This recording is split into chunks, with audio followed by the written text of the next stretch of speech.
emas ni dia berkait rapat dengan USD. Kenapa? Sebab wang kertas dan wang kertas dia mula-mula bounded maksudnya dia bergandingan bersama antara duit dengan gold. So apa jadi? Ini menyebabkan harga gold waktu tu dia terkawal lah, terkawal. Maksudnya bila USD naik sekalipun dia terkawal. Sebab apa dia terkawal? Satu sebab ni sebab dia bounded dengan USD. Okay, so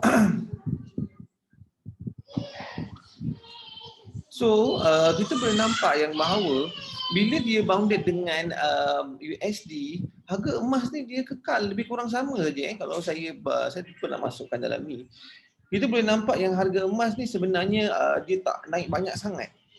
Sampailah 1971 yang mana US telah membuat decision, keputusan untuk pisahkan antara emas dan wang ringgit. Ini adalah satu benda keputusan yang sangat mendesak ketika itu. Sebab apa? US nak menjadi kuasa dunia. Mereka nak pastikan yang USD ini menjadi satu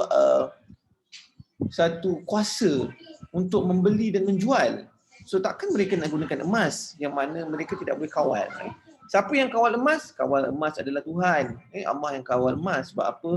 Dengan pengawalan emas ini, mereka tahu yang bahawa emas tak boleh diperoleh, emas tak boleh dijadikan.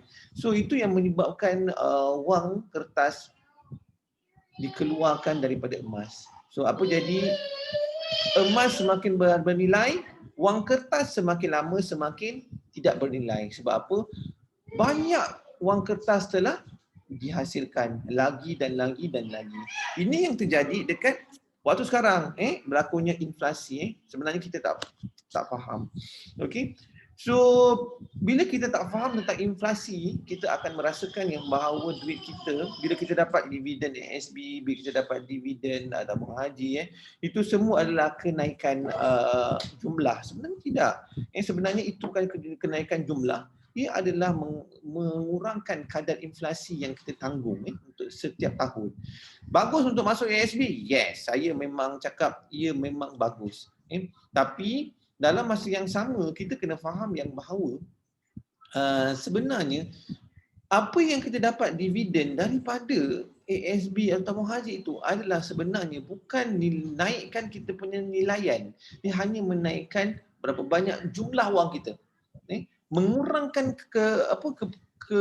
keperluan kita untuk membayar inflasi itu. Dengan cara ini, ia baik? Yes, ia memang baik. ASB adalah satu benda yang baik, tabung haji adalah baik, dan emas lebih baik. Sebab apa? Emas, bila kita tengok kadar inflasi yang ditanggung oleh emas, kenaikan dia seiring dengan kenaikan harga barang. Saya tak masuk dalam slide sebab saya rasa slide saya banyak sangat dan sebelum saya pernah cerita dah. Okay, so bila kita tengok dekat sini, yang paling penting sekali bila saya cerita pasal emas adalah satu, kena ada ilmu emas, dua, kena praktis. Semalam saya dengar ceramah daripada saya punya guru Syukur Hashim mengenai PG1 system. Saya rasa PG1 system adalah satu sistem yang baik saya rasa dan bagus. Sebab apa? Dengan cara PG1 system ini menyebabkan kita faham dan tahu yang bahawa sebenarnya keperluan kita seiring dengan kita punya public goal telah membuat satu sistem yang mana semua orang dapat daripada segi keuntungan dan semua ada ilmu dekat sana, which is saya tak cerita hari ini dalam PG1 system. Okay, so yang paling penting saya cakap tadi, pertama ialah kena ada ilmu nak buat buku-buku ni. Ni semua buku saya ada ni. Buku Why Gold, Why Silver ni memang saya punya buku pertama yang saya beli. Lepas tu Menyingkap Rahsia Pelaburan Emas, ini adalah satu buku yang bagus. Buku yang lebih bagus lagi saya memang suka ialah, ini basic Menyingkap Rahsia Pelaburan Emas yang mesti kena ada, Okey, daripada Tuan Syukur Hashim. Ni rahsia usahawan emas ni pun memang sangat bagus sampai sekarang. Saya rasa dia antara yang buku yang bagus yang menaikkan saya, semangat saya untuk sekarang masih lagi bercakap. Kalau saya cerita pasal kepenatan saya semalam hari ni semua, saya akan mungkin tertidur saja hari ni. Tapi sebabkan buku ni menyebabkan saya rasa lebih semangat untuk bercakap pasal emas. So bila kita cerita pasal emas, kita mesti cakap pasal analisis. Dan yang mana saya masih lagi belajar tentang analisis emas. Okey, apakah faktor yang mempengaruhi turun naik harga emas semasa? So bila kita tengok harga emas ni tahun 2020 awal tahun dia naik daripada 1512 daripada 1512 dia naik sampai on the top 2075 USD. Kita selalu cakap pasal USD sebab USD mata wang yang sama dan bukan sama, yang senang kita nak compare lah. Ada sedang buku dia akan cerita pasal berkaitan dengan euro punya duit pun boleh juga. Tapi saya rasa saya lebih familiar dengan USD. So bila kita tengok kat sini peak dia 2075 daripada 1577 dia naik turun sampai 2075 ni peak lah. Peak. Adakah ini peak yang paling tinggi? Sebenarnya tidak. Ada orang kata ini peak yang paling tinggi, harga paling mahal. Memang harga paling mahal. Tapi daripada USD sendiri sebenarnya dia bukan yang paling tinggi. Saya lupa tahun mana, dia lebih tinggi daripada ni. Tapi waktu tu harga kita punya mata wang kita lebih mahal sikit berbanding sekarang. So dengan mata wang Malaysia juga dia mempengaruhi kepada harga emas ni sebenarnya sebab dia kebanyakan harga emas dalam USD. Tapi kita kena faham yang bahawa harga emas ni memang naik turun. Semalam ada turun. RM9, RM8, RM9. Memang saya kata beli. Sebab apa? Dia bukan naik, dia akan naik lagi lepas ni. Dia akan naik lagi lepas ni. So apa jadi kita boleh tengok? Lama-lama dia turun. Kenapa? Itu yang kita nak belajar hari ni. Okey, ini buku saya baru beli dan saya rasa buku ni murahnya, RM12 je. Saya rasa memang best buku ni. Siapa nak belajar tentang emas memang kena beli. How to Profit in Gold. Saya belum habis baca lagi buku ni. Tapi saya sharekan hari ni adalah lebih kurang saya punya pembacaan dan pengalaman daripada baca buku ni saya kongsikan hari ni. Terus saya kongsikan. Okey. So kita kena faham yang bahawa harga emas naik dan turun dia bergantung kepada satu ketakutan. Bila takut saja dia akan naik. Bila kita rasa okey, ekonomi stabil, keadaan tak ada huru-hara, dia akan turun harga. Cuma semalam satu benda yang magic berlaku. Semua orang kata ada huru-hara di US sebab Trump punya penyokong-penyokong semua tak puas hati dengan keputusan pilihan raya. Tapi kenapa harga emas ni menurun? Harga emas menurun, patutnya menaik dah kan? Itu satu benda yang kita kena belajar lebih dalam lagi. Saya punya pandangan hari ni saya nak belajar tentang basic dulu. Semalam punya cerita tu memang panjang kita nak cerita sebab apa? Semalam tu sebenarnya dia exception. Bila patutnya huru-hara berlaku di US, patutnya dia akan naik harga emas. Tapi dia turun. Sebab apa? Sharing daripada ramai investor emas, dia mengatakan bahawa semalam tu kenaikan harga emas ialah dalam RM7, RM8 dalam 1 minggu, 2 minggu lepas ni menunjukkan bahawa yang pelabur-pelabur emas rasa inilah harga terbaik untuk mereka lepaskan emas. Macam tu. Kita panggil ni profit sharing. Dia try untuk jual emas tu dengan dapatkan duit dulu untuk masa sekarang. So itu adalah keadaan yang sangat terpencil.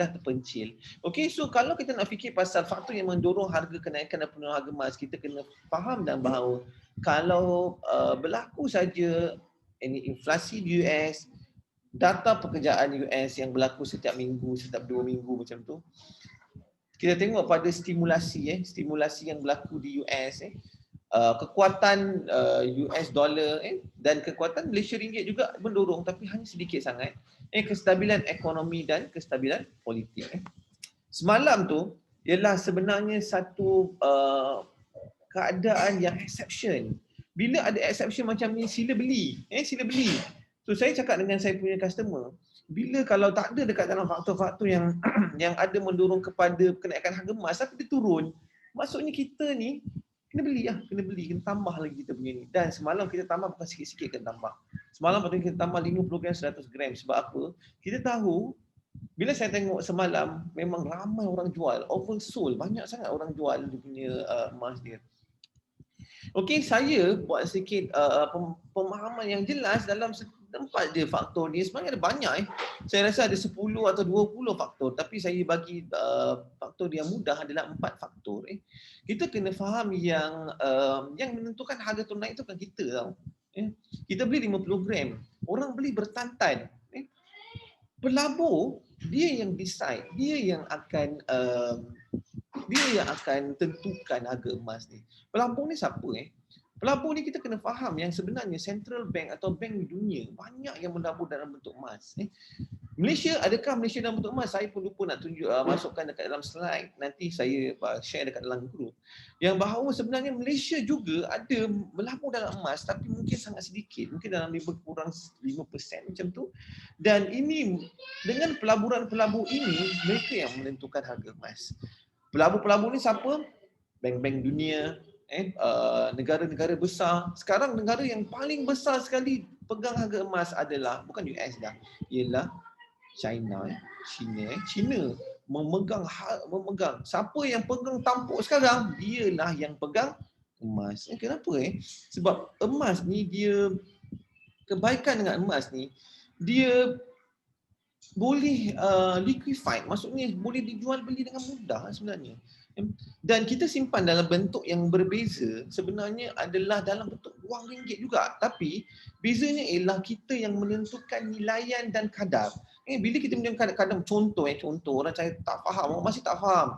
Apa maksudnya kita tentukan nilai tu? Contoh semalam kita beli 265 hari kita beli 265. Katalah kita beli 10 gram 2650. Bila kita nak jual ialah 3 faktor bila kita nak jual yang mana saya tak cerita hari ni. Tapi bila kita cerita okeylah 2650, kata dia naik sampai 300 tapi kita tak jual, kita untung ke tak untung? Kita tak untung sebab 2650 tu masih dekat 10 gram kita tu. Kalaulah orang takut pasal turun hari tu dia beli 300 tapi dia turun sampai 2650. So adakah dia rugi? Sebenarnya tak rugi sebab 10 gram yang ada dekat genggaman dia tu masih lagi 10 gram. Dan katalah dia naik 300 balik, dia baru jual, then itulah masa sesuai untuk dijual. Tetapi ada orang masih tak faham yang bahawa sebenarnya bila dia beli 10 gram tu, harga tengah murah, sepatutnya dibeli lagi untuk averaging. 3,000, okey, saya kira je. Kalau dia beli 3,000 hari tu, hari ni beli 2650 untuk 10 gram bagi 2, sebenarnya dia dah untung daripada 28, 25.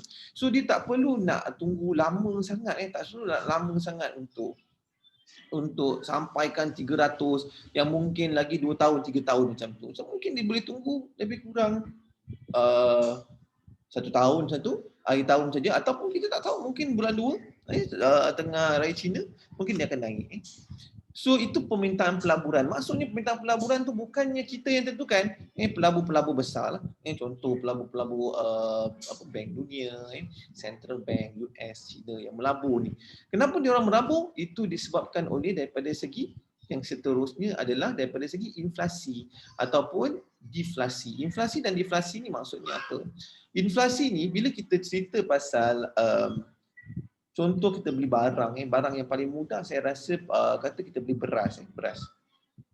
Kata beras 10 kilo kita beli harga dia mungkin dulu RM35 saja 10 kilo atau RM40.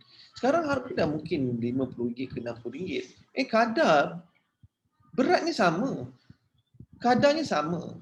Inflasi tu daripada segi perbezaan harga itu adalah inflasi. Kenapa mendorong inflasi? Yes, itu soalan yang bagus untuk kita ceritakan. Inflasi yang mendorong inflasi adalah keadaan yang berlaku semasa. Contoh macam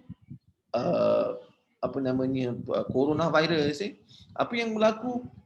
ketidakstabilan ekonomi ataupun politik sesebuah negara, contoh macam US sekarang US tengah ada masalah kestabilan politik yang sangat dahsyat. Dia akan mengalami inflasi yang sangat teruk. US akan menjadi jadi apa namanya, dia punya penurunan duit mereka akan turun dengan mendadak. Itu satu lagi sebab kepada semalam punya kejatuhan harga emas. Kemungkinan besar penjualan penjualan emas itu sendiri untuk turunkan, patutnya dia naikkan harga, dia turunkan harga dan dia menyebabkan turun lagi dengan penurunan mata wang USD. Inflasi ini berlaku bila ada tidak kestabilan. Contoh ketidakstabilan daripada segi politik sebuah negara, terutama US.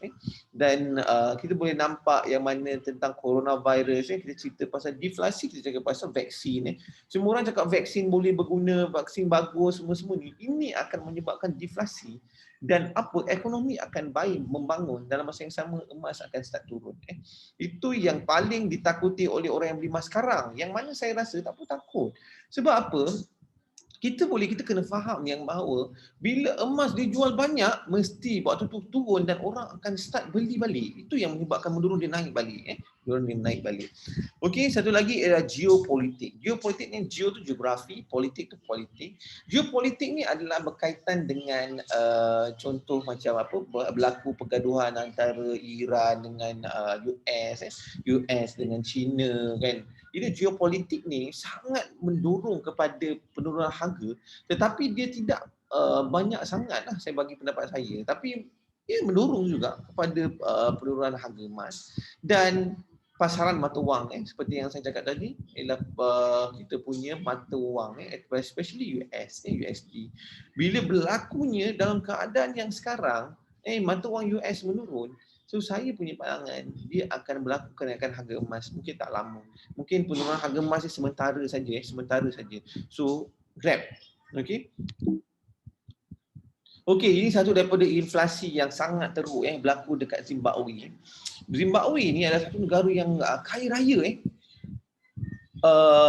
Dia ada satu pemimpin nama dia Mugabe. Dia ada Mugabe ni masalah dengan dia telah mencetak duit dengan banyak. Dia cakap okey, kita bantu negara kita dengan mencetak duit banyak, yang mana dia tak faham. Yang sebenarnya ada juga kita punya ahli politik yang cakap benda yang sama. Kita tengah kurang ni kan, kita kasihlah duit banyak. Kita tak faham yang mana bila banyak penghasilan duit, lagi banyak berlakunya inflasi. Bila lagi banyak berlakunya inflasi, nilaian mata wang semakin menurun. Itu yang berlaku dekat Zimbabwe. Saya dalam slide saya sebelum ni saya ada cerita pasal keperluan mereka untuk bawa duit sebanyak satu bumi untuk beli sekotak apple saja. Keperluan mereka untuk beli 3 biji telur saja tapi sampai berpuluh-puluh ribu. Itu menunjukkan bahawa keadaan inflasi yang berlaku di Zimbabwe boleh berlaku jika coronavirus semakin lama semakin teruk. Okey, ini saya ambil daripada slide Tuan Syukur Hashim yang kita ada jumpa ada seminar ataupun Facebook live hari itu. Ini memang akan berlaku dalam 2021.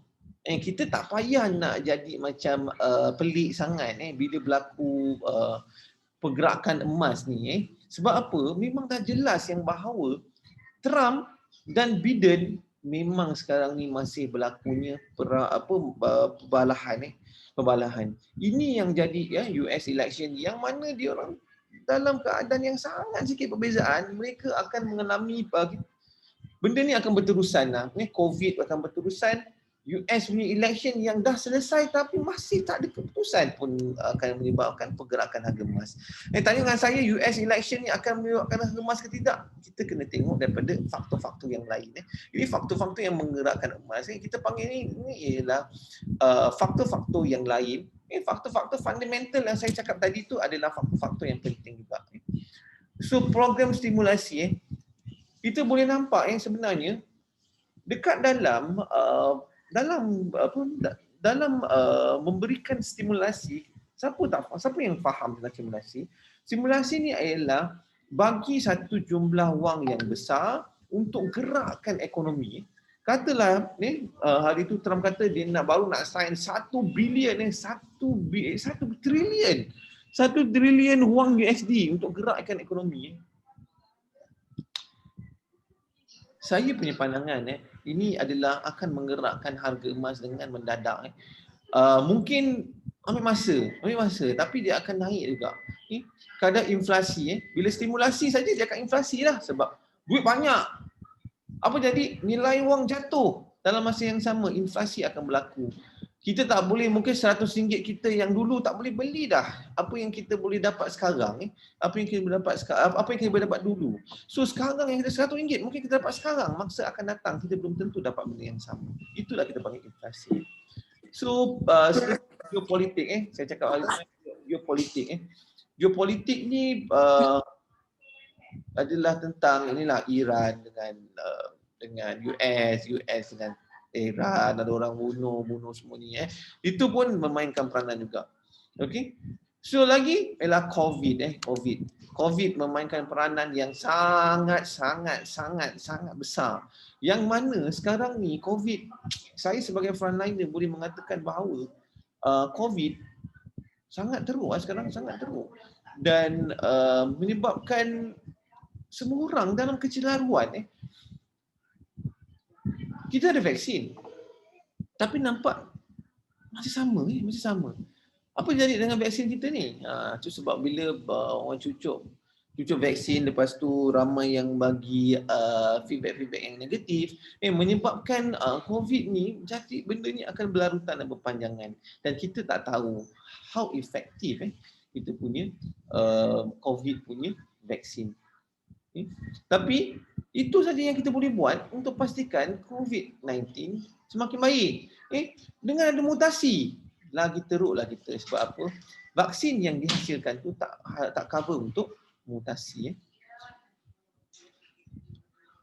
Okey, saya habis. Saya ada 10 minit lagi untuk bercerita tentang lagi 2 tajuk. Okey, siapa yang betul belum faham lagi? Ada orang cakap dengan saya tak faham, gap ni apa, tak faham.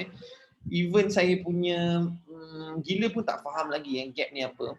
Gap ni, kita masukkan satu nilaian yang kecil, masukkan dalam bentuk ringgit Malaysia, tukar dalam bentuk gram emas dan tak ada komitmen. Buka macam buka akaun bank sahaja.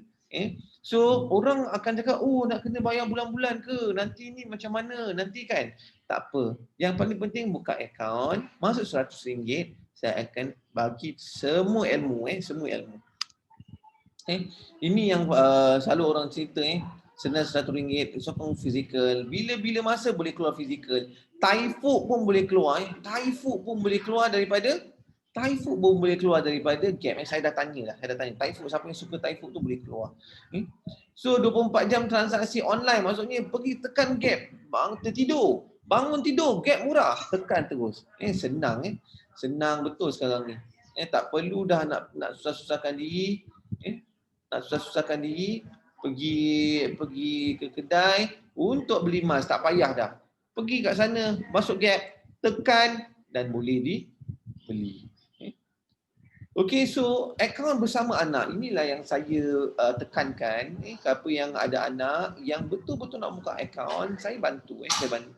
Untuk bulan ni saya bagi RM10 ekstra. Tak kisahlah nak tambah RM110 pun boleh, nak jadi RM90 saya tambah RM10 pun boleh. Saya buka akaun anak-anak, saya bagi diskaun. So upah, kalau kata orang cakap dengan saya, cakap dengan dia, suka simpan emas tak? Suka pegang tak? Suka. Saya akan suka gap. Sebab apa? Tak payah simpan dekat rumah, simpan gap, tolong Public Gold tolong simpankan, terus dapat emas kat sana. 18 branch Public Gold sekarang, dan dia ialah patuh syariah. Itu yang paling penting, patuh syariah. Okey, ni ilustrasi yang mudah. Masuk gram, masuk duit RM100, tiada yuran pendaftaran, masuk dan lupakan. Dia akan tukar dalam bentuk gram emas dan boleh tukar dalam bentuk fizikal. Okey, ni trend trend harga emas. Trend harga emas tengok dia makin menaik. kita berada di satu landasan yang mana dia naik, dia start turun dia start turun. Yang mana sebenarnya dia pernah berlaku dia pernah berlaku, nampak ni. Dia pernah berlaku sebelum ni. 2017, 2019 dia menurun. Dia menurun.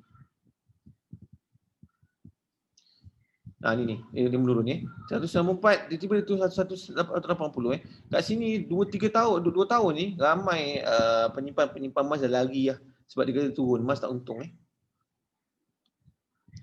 Okey, ni satu lagi ialah RM100 masuk dalam gap, dapat gram emas, tukar balik, dapat RM100, masuk balik gram emas. Okey, saya ada 5 minit lagi Okey, dalam simpanan gap, saya selalu cakap yang paling penting ilmu dua, paksa diri. Paksa masuk dalam dekat dalam jadikan emas, paksa diri untuk capai matlamat, paksa diri untuk beli emas dan paksa diri untuk kalau ada lebihan untuk jadikan bentuk emas. Air sinar, KWSP semua tu. Okey. So tajuk yang seterusnya 5 minit lagi. Okey, kita cerita pasal JIT. JIT ni adalah satu kebaikan yang dah mula Public Gold start ialah penghantaran ke rumah. Penghantaran ke rumah tu Abdina ni semua boleh hantar ke rumah. Nanti saya akan share dekat dalam group tentang macam mana nak buat. Masuk dekat dalam website. Hanya boleh dibuat dalam website sahaja, tidak boleh dibuat dalam apps. Website sahaja. Masuk dekat website, tekan dekat my gap. My gap akan keluar macam ni dan dia tekan dekat JIT withdrawal, masuk dekat dalam trolley, tekan next. Seterusnya kalau tekan next, kita akan keluar macam ni, add to cart.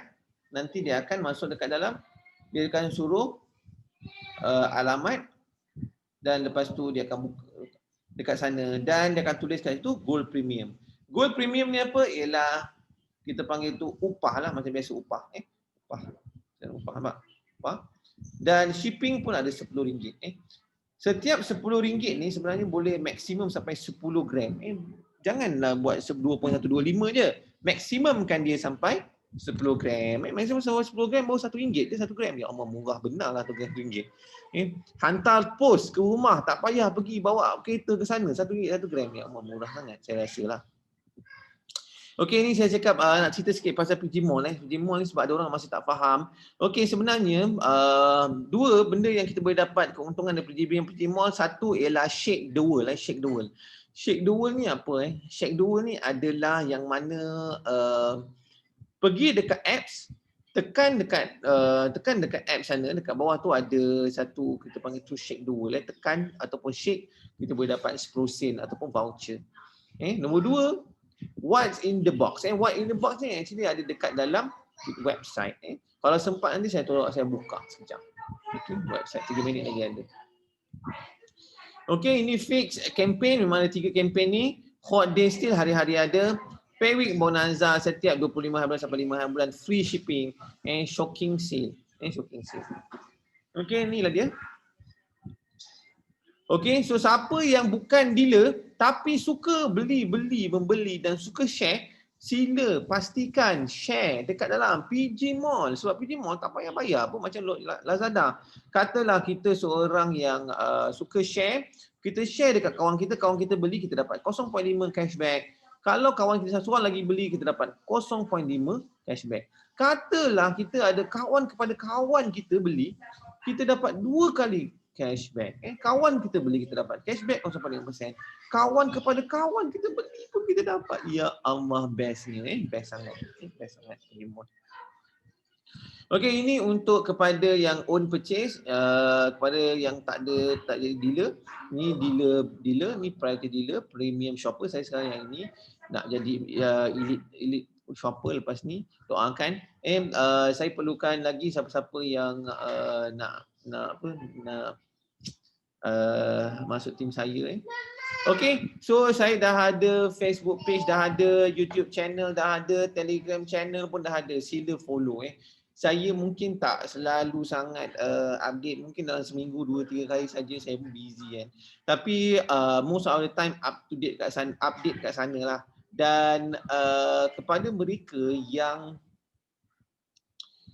tak masuk lagi grup WhatsApp yang mungkin mereka yang dapat tahu daripada Facebook ke apa boleh PM saya boleh PM saya kat sana tu 0376637949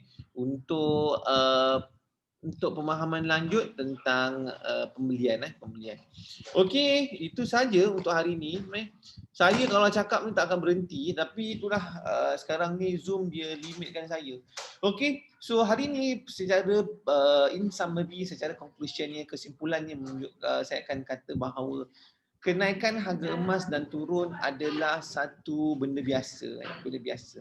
Ia berlaku saban hari dan saban tahun. Nombor dua, untuk menjadi seorang penimpan emas adalah pastikan gram emas bertambah. Bukan kita fikirkan pasal harga emas. Sebab apa? Harga emas adalah untuk pelabur emas yang membeli emas 50 gram ke atas, 100 gram ke atas. Nombor dua. So, yang paling penting lagi, kita kena faham yang bahawa dalam mencari ilmu emas diperlukan pembacaan. Setiap orang